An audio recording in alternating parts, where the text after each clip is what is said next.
फुलबाणी स्वतंत्र POCSO court एक 16 वर्षीय नाबालिका दुष्कर्म मामलार विचार करी 17 जन साक्षी डाक्तरी रिपोर्ट आधार में टिकावाली थाना अंचल धनेश्वर अरफ धनंजय कहर को दोषी सब्यस्त कर 20 वर्ष सश्रम कारादंड सह 1,05,000 टंकार जरिमाना आदेश देइछंती।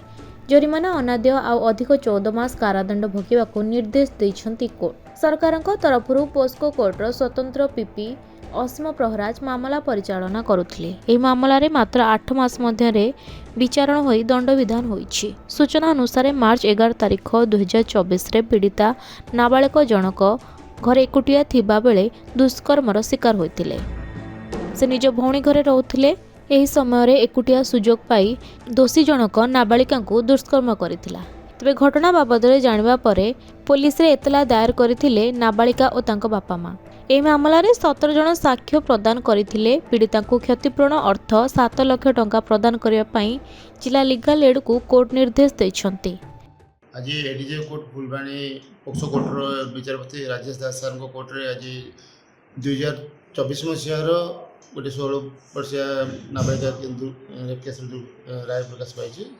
घटना घटता 11/3/2024 तारीख दिन 12:20 समय नाबालिका जनक निज घर एकुटिया थे। से समय निज भौणी घर रही पढ़ापढ़ी करते घरे किए नथिबार सुजोग नहीं अभियुक्त धनेश्वर एलियास धनंजय कहर घर को जाकि सेठी नाबालिका को दुष्कर्म करते। यह समय बड़ भौणी घर को फेरी घटना सूचक देखी देखला नाबालिका को दुष्कर्म कर अभियुक्त जनक से दौड़ी पड़े जाते।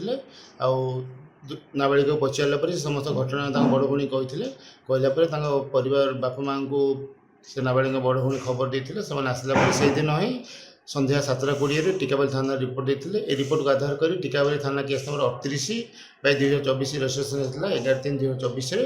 ए केस समुदाय 15 जन साक्षी बयान मेडिकल रिपोर्ट पीड़िता और बड़ भौणी जी निज आखि देखते समस्त बयान को आधार कर माननीय विचारपति आज राय शुणाई। अभियुक्त धनेश्वर को 20 वर्ष सश्रम कारादंड दंडित करने सहित 1,05,000 टଙ୍କା जरिमाना देवाई निर्देश देते। जरिमाना अनादेय अधिक 14 मास सश्रम कारादंड दंडित कर पीड़िता को 7 लाख टଙ୍କା क्षतिपूरण देवाई निर्देश देते। फुलबाणी सदाशिव पात्र रिपोर्ट खबर ओडिशा।